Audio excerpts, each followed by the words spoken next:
આજે આપણે જોવાના છીએ ધોરણ 11નું ભાવિકનું અસાઇનમેન્ટ, જેમાં આંકડાશાસ્ત્ર વિષયનું વાર્ષિક પરીક્ષાનું વિભાગ બીનું સોલ્યુશન. વિભાગ એ, વિભાગ સી અને વિભાગ ડીનું સોલ્યુશન ઓલરેડી ચેનલ પર મૂકેલું છે. જો તમે ના જોયું હોય તો ડિસ્ક્રિપ્શનમાં તમને લિંક મળી જશે. બરાબર, ચલો પહેલો જ પ્રશ્ન આપેલો છે વિભાગ બીનો કે પ્રાથમિક માહિતી એકત્રિત કરવાની કેટલી રીત છે? તો 3 રીત છે. એક છે પ્રત્યક્ષ તપાસની રીત, બીજું છે પરોક્ષ તપાસની રીત અને ત્રીજું છે પ્રશ્નાવલીની રીત. પ્રશ્ન 2, સમષ્ટિને વ્યાખ્યાયિત કરો, એટલે સમષ્ટિની વ્યાખ્યા આપવાની છે. તો આંકડાશાસ્ત્રના અભ્યાસ હેઠળ આવતા તમામ એકમોના સમૂહને તે અભ્યાસ માટેની સમષ્ટિ કહેવામાં આવે છે. બરાબર, એક એક્ઝામ્પલ આપ્યું છે કે વસ્તી ગણતરીની તપાસ કરવામાં આવે એને સમષ્ટિ કહે છે, તમામ નાગરિકોના સમૂહને. બરાબર, ચલો ત્યારબાદ ત્રીજો પ્રશ્ન, ભારતીય આંકડાશાસ્ત્ર સંસ્થાના સ્થાપક કોણ હતા? તો યાદ રાખજો, આ પ્રશ્ન પૂછાઈ શકે છે. PC મહાલનોબિસ હતા. બરાબર. નંબર 4, દાખલા નંબર 4માં આપણને a ભાગ્યા r ની 3 ઘાત, AR અને AR આપ્યા છે. તો અહીંયા આપણને પાંચમું પદ મેળવવાનું કીધું છે, T5. બરાબર, તો એ આપણને તો ખબર જ છે, પ્રથમ પદ a ભાગ્યા r ની 3 ઘાત અને r આપણને મળશે r નો સ્ક્વેર. બરાબર, જો ગણતરી અહીંયા કરેલી જ છે. ભાગાકારની નીચે ભાગાકાર હોય તો એ અંશમાં જાય તો ગુણાકારમાં થઈ જાય. બરાબર, પછી છેદ અને અંશ ઉડાડીશું તો આપણને વધશે માત્ર r નો સ્ક્વેર. પછી tnનું સૂત્ર મૂકીશું, tn બરાબર a ગુણ્યા r ની n-1 ઘાત. બરાબર, આ a ગુણ્યા r છે. બરાબર, બીજી ABCDનો r. તો n આપણને ખબર જ છે, n કેટલા છે? 5 છે. તો 5 - 1 અને 5 - 1 મતલબ 4. બરાબર, 4 દુ કેટલા થશે? 8. હવે a ભાગ્યા r ની 3 ઘાત છે અને ગુણાકારમાં r ની 8 ઘાત છે. તો 8માંથી 3 માઇનસ કરીશું. બરાબર, એટલે છેદ ઉડાડીશું, 3 ઉડી જશે એટલે કેટલા વધશે? ar ની 5 ઘાત વધશે. પ્રશ્ન 5, સંખ્યાત્મક માહિતીને વ્યાખ્યાયિત કરો, એટલે સંખ્યાત્મક માહિતીની વ્યાખ્યા આપવાની છે. સંખ્યાત્મક ચલ પરના અવલોકનોના સમૂહને સંખ્યાત્મક માહિતી કહેવામાં આવે છે. એક્ઝામ્પલ તરીકે કારખાનામાં કામ કરતા કારીગરોની સંખ્યા. બરાબર, ત્યારબાદ ચલો નેક્સ્ટ પ્રશ્ન 6, વર્ગીકરણના પ્રકાર. તો વર્ગીકરણના 2 પ્રકાર છે, સંખ્યાત્મક વર્ગીકરણ અને ગુણાત્મક વર્ગીકરણ. 7મો પ્રશ્ન, અસતત ચલની વ્યાખ્યા આપો. તો જે ચલ 2 સીમાઓની વચ્ચે નિશ્ચિત કે ગણી શકાય તેટલી કિંમતો જ ધારણ કરી શકે તેમ હોય તેને અસતત ચલ કહેવામાં આવે છે. 8મો પ્રશ્ન, સતત ચલની વ્યાખ્યા આપો. જે ચલ 2 સીમાની વચ્ચે માપી શકાય તેવી બધી જ કિંમતો ધારણ કરી શકે તેવા ચલને સતત ચલ કહેવામાં આવે છે. 9મો પ્રશ્ન, એક આવૃત્તિ વિતરણના 3 ચતુર્થકો 42, 36 અને 40 છે. તો આવૃત્તિ વિતરણનો પ્રકાર કયો થાય? બરાબર, તો ઋણ વિષમ આવશે. બરાબર, ચલો દાખલો ગણેલો જ છે, તમે સ્ક્રીનશોટ પાડી શકો છો. નેક્સ્ટ છે 10મો પ્રશ્ન, આકૃતિના પ્રકાર જણાવો. તો 3 આકૃતિના પ્રકાર છે, એકમાપી આકૃતિ, દ્વિમાપી અને ચિત્ર આકૃતિ. 11મો પ્રશ્ન, બહુલકની વ્યાખ્યા આપો. આપેલ માહિતીને સૌથી વધુ વખત પુનરાવર્તિત થતી કિંમતને બહુલક કહેવામાં આવે છે. તેને એમો વડે દર્શાવવામાં આવે છે. બરાબર, ચલો 12મો પ્રશ્ન, 10 અવલોકનોનો મધ્યસ્થ 55 અને મહત્તમ અવલોકનોની કિંમત 100 થી વધીને 110 થાય તો મધ્યસ્થની નવી કિંમત શું થાય? બરાબર, ચલો n આપ્યા છે અહીંયા 10, m આપ્યા છે, મધ્યસ્થની કિંમત આપી છે 55. બરાબર, તો મહત્તમ અવલોકનોની 100 થી વધીને 110 થાય તો એમની કિંમત અંતિમ કિંમતના અસહરથી મુક્ત છે, તેથી મધ્યસ્થની નવી કિંમત પણ 55 જ થાય. ચાલો 13મો પ્રશ્ન, એક ફેરિયાની દૈનિક માંગની મધ્યસ્થ 15 છે. જો તે દરેક વસ્તુ 10 રૂપિયાના ભાવે વેચતો હોય તો વકરાનો મધ્યસ્થ કેટલો થાય? ચલો m બરાબર 15 આપ્યા છે અને વસ્તુની કિંમત 10 આપી છે, તો 10 ગુણ્યા 15 કરવાના તો 150 થાય. એના વકરાની કિંમત કેટલી થાય? 150, 150.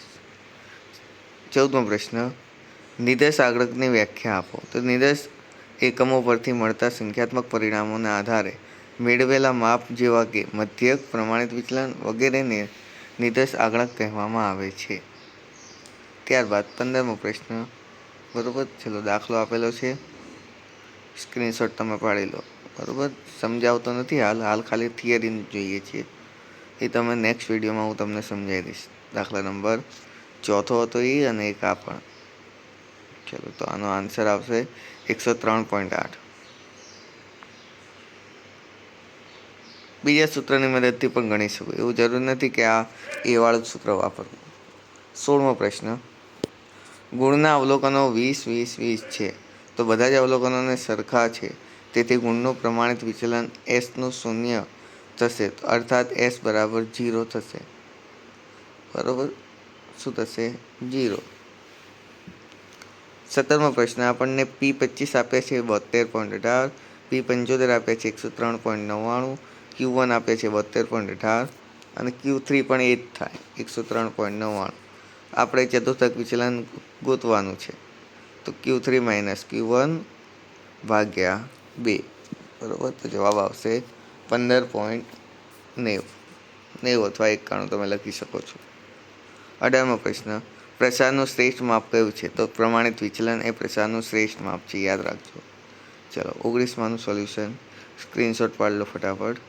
જો આમાં શું આપ્યું છે? એક વિધેય આપ્યો છે f જેમ z10n, f t અને ટીની જગ્યાએ આપણે નેચરલ નંબર લેવાના છે.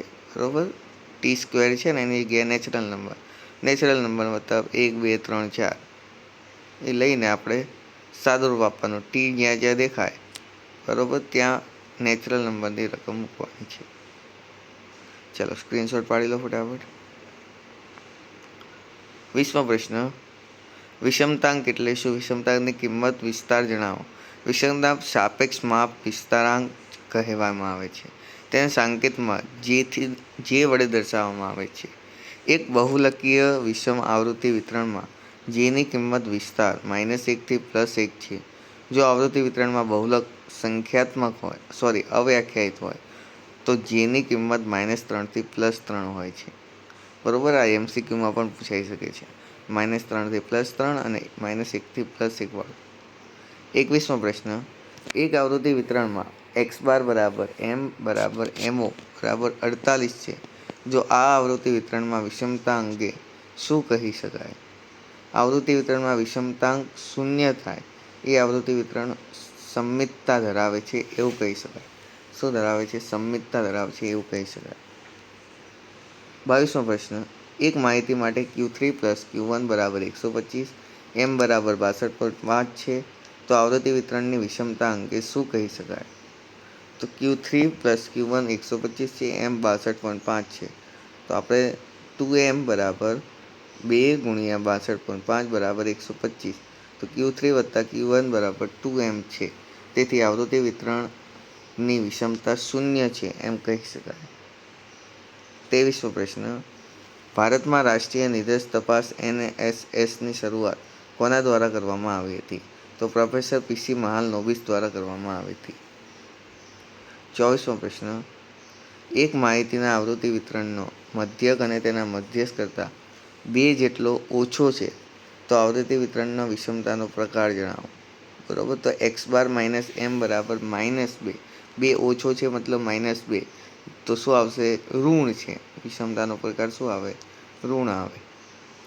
ચલો 25મો પ્રશ્ન, પુરવણી રહિત નિદર્શ એટલે શું? સમષ્ટિમાં નિદર્શ પસંદ કરતા નિદર્શના દરેક એકમની પસંદગી તેને અગાઉ પસંદ કરેલા એકમની સમષ્ટિમાં પરત કર્યા સિવાય કરવામાં આવે તેને પુરવણી રહિત નિદર્શ કહેવામાં આવે છે. 26મો પ્રશ્ન, વિધાનો સાચા છે કે ખોટા તે જણાવો. બે સમષ્ટિમાંથી સમય, મૂલ્ય અથવા સંસ્થાના સમાન અંતરે એકમને પસંદ કરવામાં આવે છે તેને નિદર્શનું યોજના સ્તરિત નિદર્શ યોજના કહેવામાં આવે છે, તો આ વિધાન ખોટું છે. ત્યારબાદ 27મો પ્રશ્ન, સૌથી વધુ પ્રચલિત યાદચ્છિક સંખ્યાનું કોષ્ટક કયું છે? તો સૌથી વધુ પ્રચલિત યાદચ્છિક તો LHC ટિપેટનું કોષ્ટક એ સૌથી પ્રચલિત છે. વર્ગ લંબાઈની વ્યાખ્યા.